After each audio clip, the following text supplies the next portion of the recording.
Well, welcome to another episode of Conversations and Connections. It's the official podcast of the Family Crisis Center of East Texas. I'm Stuart Burson, the prevention coordinator. Who are you, Stuart? Well, it took me just a second to figure out, now what do I do here? The prevention coordinator for the agency. And if you haven't guessed that voice, my guest today is Whitney Burran, our Executive Director. And one of the reasons I wanted to have Whitney on this episode, Whitney, this is our 50th. The big 50, the 50th episode of Conversations and Connections. Wow, that is really exciting to hear. Yeah. It doesn't seem like it's been that long. We've been doing this for about a year now. Wow. About a year. That's exciting. So, yeah. Missed a couple of episodes here and there, but we try to do them every week as often as we can. And I wanted to have Whitney on also because October is Domestic Violence Awareness Month, and that, of course, is a really big deal in our agency.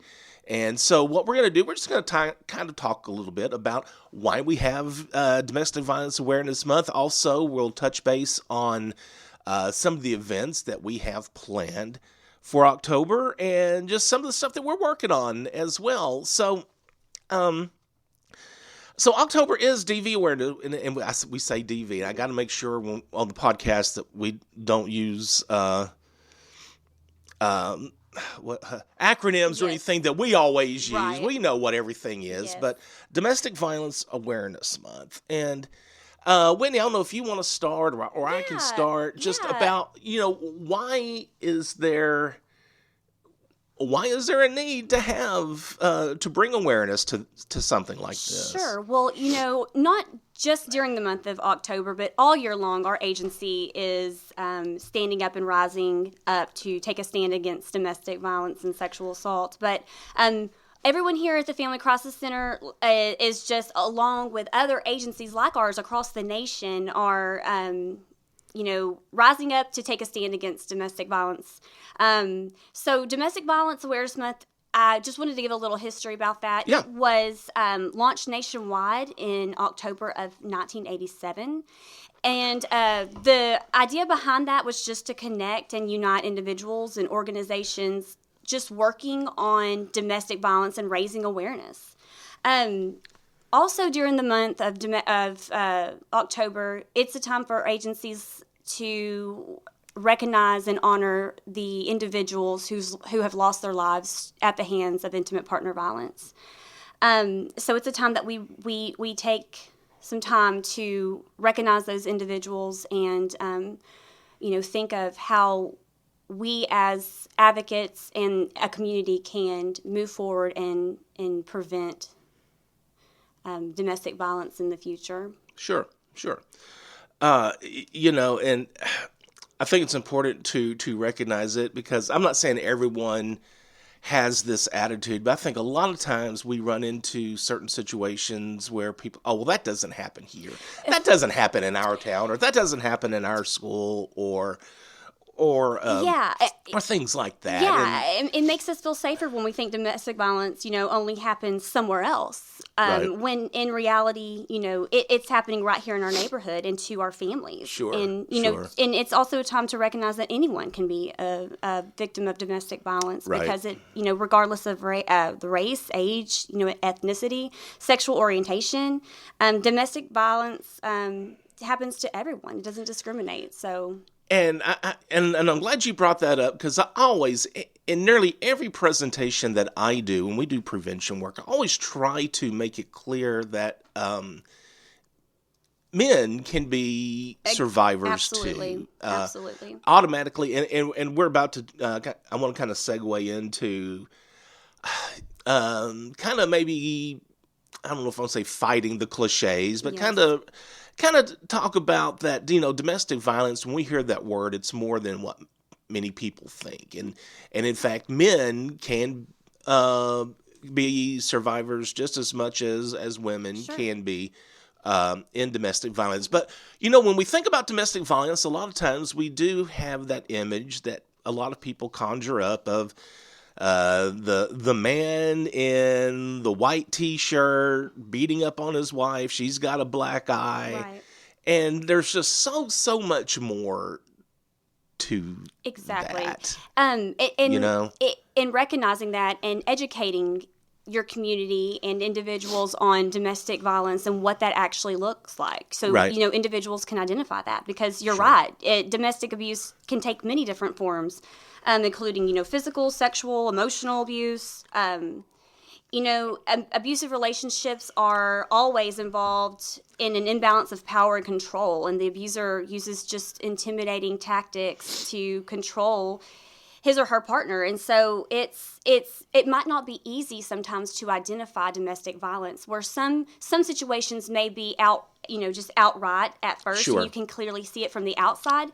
Many times it starts subtle, and you don't know that individual is going through that abuse. Exactly. So identifying and recognizing that is a part of our goal for Domestic Violence Awareness Month. And our Piece by Piece campaign is, if you are looking at our campaign and you're following us on Facebook, we're going to have a lot of information about our Piece by Piece campaign this month. And it utilizes the image of a jigsaw puzzle, because it's to remind us that every survivor is unique in how they find peace. And so it's the peace as in, and so it's hard to kind of say that over the When you're doing podcast. when you're doing just audio, Yes, it's a little hard to. So peace spelled, PEACE, as like in a peace sign, peace, and then peace, PIECE. It's just to give the image that there's different pieces of the puzzle, and we all serve as a different piece in how healing and prevention, can help a survivor move forward. And so the intent of the Piece by Piece campaign this year is to hopefully have individuals in our community kind of stepping back and looking at where they see themselves, and what piece of the puzzle will they be in preventing and stopping domestic violence. So. All right. So look for the puzzle pieces. That's kind of our logo for this for the month of October, and you'll see that a lot on our Facebook page and on our website. Yes. What is wrong with me today? I couldn't think of the word website. Have you had your coffee this morning? I'm working on it. I kept thinking our internet page. Our internet page. Yeah, our website. Yeah. But you'll see that campaign. Yes. All over the place. Yes.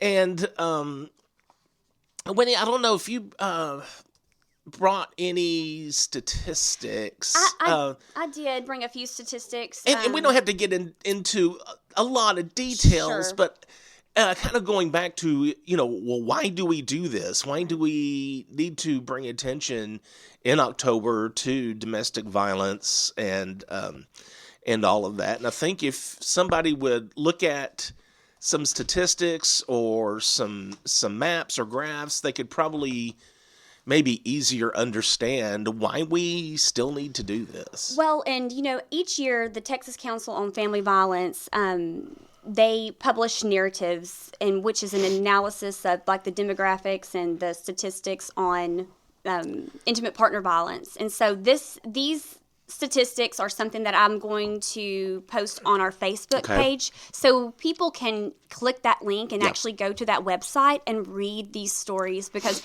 in this information, it talks about the individuals who have lost their lives, their stories, their ages. It even goes into, actually how they lost their lives. And so I know that sounds kind of morbid when you kind of think about it and you kind of pull that up. But it's so important to know that, domestic violence isn't sugar-coated. This is real life stuff, and this is happening across the nation. And when you look at these statistics, it gives us an opportunity to kind of take a step back and see what we need to do as a community and as a nation to help identify and help to move forward. How can we move forward and address something if we're not talking about it and know what's going on? So these statistics are very interesting, and those will be posted on our Facebook page, so you can go and look at those. But so just a couple of statistics I wanted just to kind of talk about. And they're still working on the 2020 statistics. So these are 2019 numbers. But in 2019, there were 185 Texans who were killed by their intimate partner or by intimate partners. And the youngest victim was 15, and the oldest was 87. Wow. And, like I said, TCFE publishes these narratives with the family's consent. And it's just the narrative and statistics that help with identifying trends to inform, the communities, like, how to respond to domestic violence. Sure. So. Yeah. Okay. Awesome. So I want to kind of move to some of the things that we do have planned to bring awareness during October. Of course, some of these events we're going to talk about may, depending on when you download this podcast, may or may not have already happened. So I'll be specific about the dates and everything. And by all means, Whitney, you're more than welcome to chime in whenever you want. But I do want to start this Wednesday coming up at Angelina College. This is something I always have enjoyed doing. We call it the Survivor Obstacle Course, and that's going to be on Wednesday, October 6th. We'll be out there from 10 a.m. until 12 noon, and we're getting some help as always from the coalition. They're going to bring out some of the kids. The Drug-Free All-Stars are going to come out and help us do that. But it's a very good visual representation of what a survivor may go through after they experience domestic violence. I don't know if you ever had the chance to go out there and see this, Whitney. Yes. It's been, I think that each year it evolves because there's different situations that occur. And going back to the Piece by Piece campaign, there's different pieces that go with individuals. Every individual situation is different. So this is a good representation of that. And it's interesting. I'm very interactive and I'm very visual. So going through this obstacle course is very informative. And I think it's great for anyone who has the opportunity to go out and participate to do that. Well, and just briefly, I won't spend a lot of time on this, but basically what it is, we have these giant refrigerator boxes. We ask a student first to go in there, and inside the box is a survivor's story. They read that, then they go through. We have, imagine if you will, pool noodles with victim-blaming statements on them. And, what were you wearing? You're a slut. You're easy. You're stupid. And why didn't you just leave? Yeah, and as they walk through those, that's a famous one. We wave the pool noodles in their face. We have hula hoops on the ground that everyone has to jump through, representing jumping through the hoops of like the nurse exam, finding an attorney, the exam, things like that. What else? The coalition always lets us borrow some drunk goggles, just because after all that, everything's so confusing. And so we get people to wear the drunk goggles and walk a line. And we have caution tape that's red, so they got to go through the red tape. Anyway, it's just a really interesting, very visual way to represent that. So we have that going on. That'll be, again, on October 6th at Angelina College. We also have our Lufkin event at the courthouse. That'll be Thursday the 7th at 8:30. We actually have individuals from the community come and speak about, their role and what their role within the community is with domestic violence. This year, we actually have John Bounty with the Angelina County Attorney's Office, and so he will be there speaking today. or Okay. on Wednesday. All right. Whenever that event is. Excuse me. Thursday the 7th. And we have our, we're going to have a similar event at Crockett in the city of Crockett. That'll be on October the 13th. And I'm looking at it's going to be at the Farmers Market and Food Park at 201 North 5th Street there in Crockett. So we'll be out there for that. And also, what I think, again, is really neat, on October the 13th, Angelina College, they're having their home soccer games that night, and they're turning that into a domestic violence awareness night at their home soccer games for the women's game and the men's game. That'll start at 5 o'clock. We'll have our table there with our information. I think we're going to have either some volunteers or some interns make a banner to put on the fence. I'll write some PSAs for the PA announcer to read.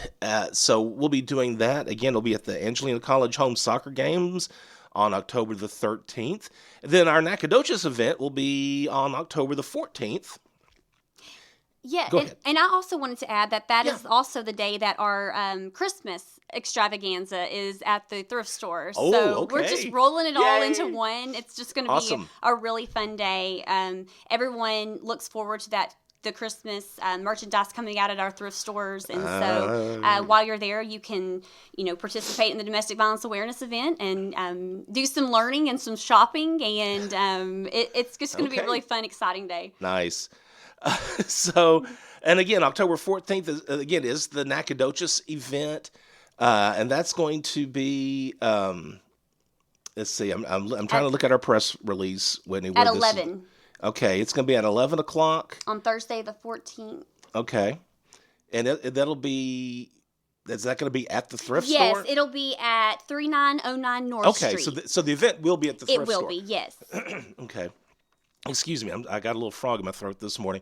Also, then on the 20th, another event I'm excited about at SFA, we're having Take Back Your Life event. That'll be at 6 p.m., and that'll be on October the 20th. And what we're going to do is we're going to pretty much have a march from the Student Center, and we're going to walk all the way to the library and back just to take back your life, pretty much just saying, hey, never be afraid to walk by yourself in the evenings, to walk or just to walk by yourself, period.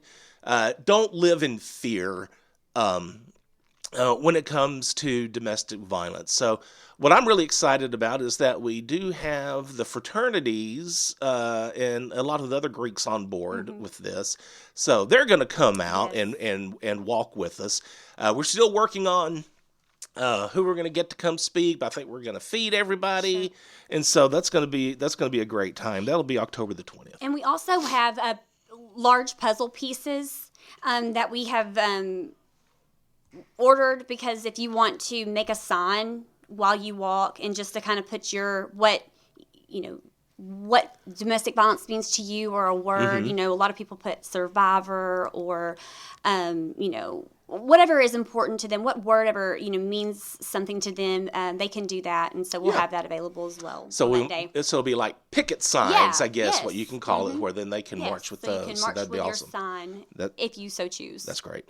Go Purple Day is October the 21st. Yes. Everybody wear purple on those days. It should be easy in Nacogdoches, SFA. I was just telling someone that purple is my favorite color, and it's a good thing because everything is purple. Purple is has always been represented by a unified symbol of courage and survival for domestic violence. And so, people wear purple to create awareness for Domestic Violence Awareness Month. And then, you have SFA, of course, is purple. And so it's just, we're purple out. So, and then Lufkin Panthers. So it's Canard Tigers. I gotta throw Canard Tigers in there. Give them a shout out. So I think that anyway. So it's kind of it's kind of convenient in a way that. So wear your purple on that day. Again, that's going to be October the 21st. And send us a picture too. If you're at a workplace or your school or just a group, if you take a picture of yourself in purple, message us on Facebook, and we would like to share that. Just to kind of that'd be awesome. Create that awareness. So sure. So send us a message. Great. And then October 20th, I kind of got my dates reversed. The Go Purple Day is the 21st, but then October 20th. We're actually going to have an event in St. Augustine, which is really cool. I think, I can't remember when was the last time we've done an event in St. Augustine, but it'll be, hold on. It's the 21st. Okay, let me put the brakes on that. Okay, so on the 21st. I was like, am I wrong? Did I write that down? So, yes. You're never wrong, Whitney. That is, you heard that. That is recorded on tape. But yeah, I'm sorry. Forgive me. That will be Thursday, October 21st. And it's at 11. At the St. Augustine County Courthouse. Yes. At 11 o'clock. So I'm excited about that because I think it's been a while maybe since we've done an event like that in St. Augustine County. Yes, we're really excited about that event, and I think last year we did our event in Center, and so this year in St. Augustine, and so we're just really excited about spreading that awareness, spreading the throughout love, our right? 9-county service area. So those are the events that we have going on, and if you'll look, I'm sure these will be posted on our Facebook page and on our website probably. So if you want to go back and check that out, you can. And also, I'm just excited as far as prevention work. Sure. This year, the past couple of years has been really tough trying to do prevention work with COVID and everything. We've had to get really innovative. We have. On how we are spreading that awareness. We have. Due to COVID, because, the schools were, shut down. Everything was shut down. Yeah. And I think that as, the school year goes on, schools are kind of, letting us slowly make our way back into the schools. And so our agency is always has always just tried to take a holistic approach to domestic violence and sexual assault. So, and our prevention efforts are so important. So, getting into those schools and talking to those kids about healthy relationships and, bystander intervention is so critical. Well, since I've been here, we've mostly always focused on the college students, right? And which is very important. Sure. I'm not dismissing that at all. That's very important. But it's more. There's a whole nother audience. Yeah, exactly. That we need to kind of touch. Opportunities came up for us to, let's start trying to hit the schools. Sure. And that's kind of when COVID started happening. And so we were able to do a few things, but that's not a lot. But now I think opportunities are starting to come up where we are able to, just recently we were able to go to Central Junior High and talk to the 5th, 6th, 7th, and 8th graders about healthy friendships and what it means, how to recognize if you're in a toxic friendship. Because if you can recognize the elements of a healthy friendship and a toxic friendship, as you get older, that will translate, I think, pretty well to your romantic relationships, right? Well, and we're so appreciative to the schools that allow us to come in and talk to these kids. And so, if you're listening and there's any connection that you have with any schools or businesses or any opportunity that you think, churches, church youth groups, absolutely. Give us a call, message Stuart and email him, because we are always trying to get our foot in the door to talk to anyone who's willing to listen to us. And, I'm really excited about, Whitney, I'm going to be buying a puppet. We are so excited about this puppet. Just a very brief background. When I started doing prevention work here, we was doing prevention work, like I said, at SFA and at Angelina College. Sure.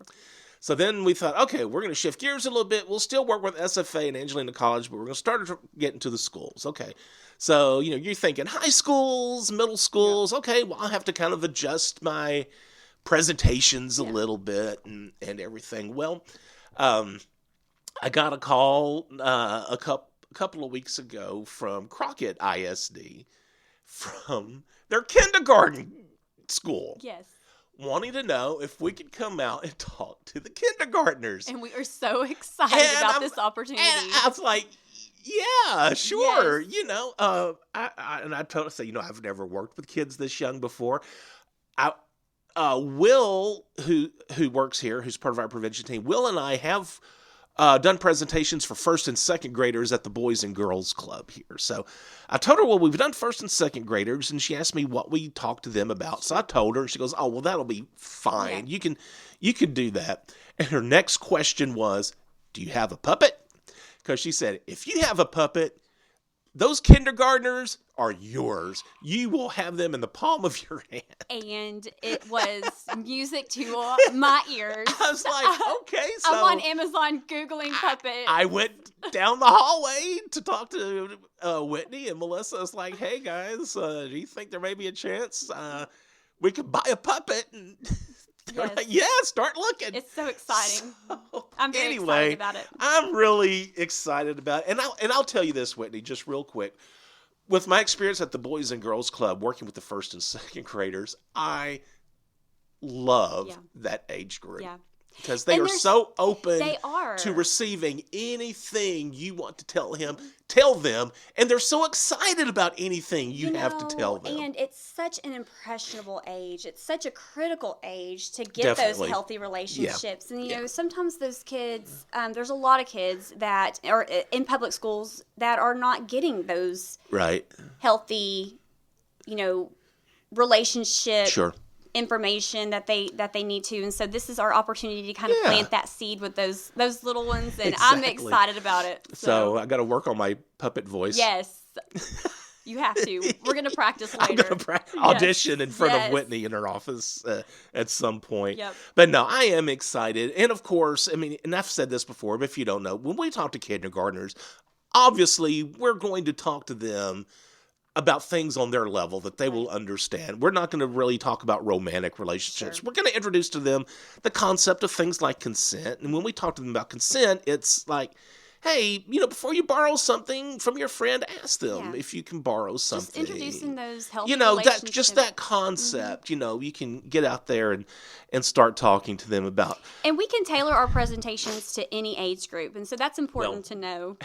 And as I like to say, we can be as rated G or PG-13 as you would like for us to be.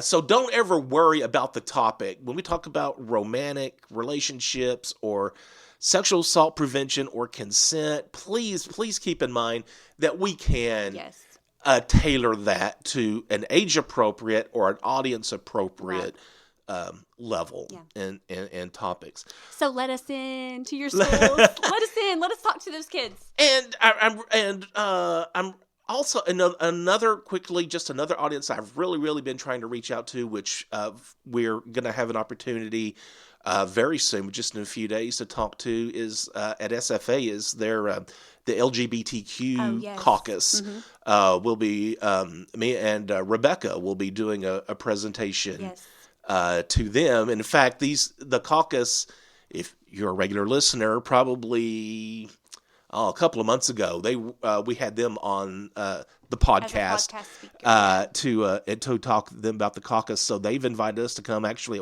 to speak at one of their meetings. Yes. So I'm really excited about that.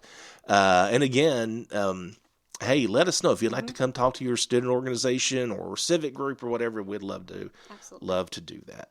All right, Whitney, do you have anything else that you wanted to make sure that we talk about before we wrap things up? I just wanted to before we wrap up, just let everyone know who's listening that, not just during October, but anytime that you are interested in getting involved to make a change in, your community when it comes to domestic violence or sexual assault, spreading the word, sharing your story, reach out to us. There are so many different ways that you can help agencies like ours, and whether it be just by volunteering or just taking some pamphlets and kind of carrying them around with you. I know that there's been times when I've given someone a card and they've met someone who was in need of our agency's services, and they said, hey, I had one of this information and I gave it to someone, and that individual actually ended up seeking services with our agency.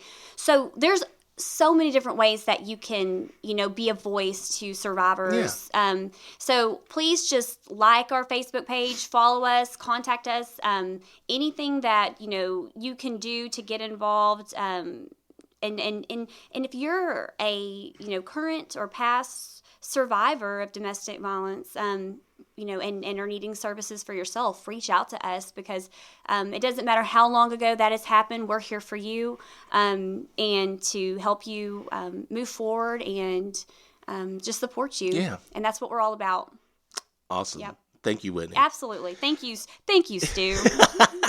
And again, if you have any questions about what we've talked about, you can reach out to us at conversationsandconnections@fccet.com.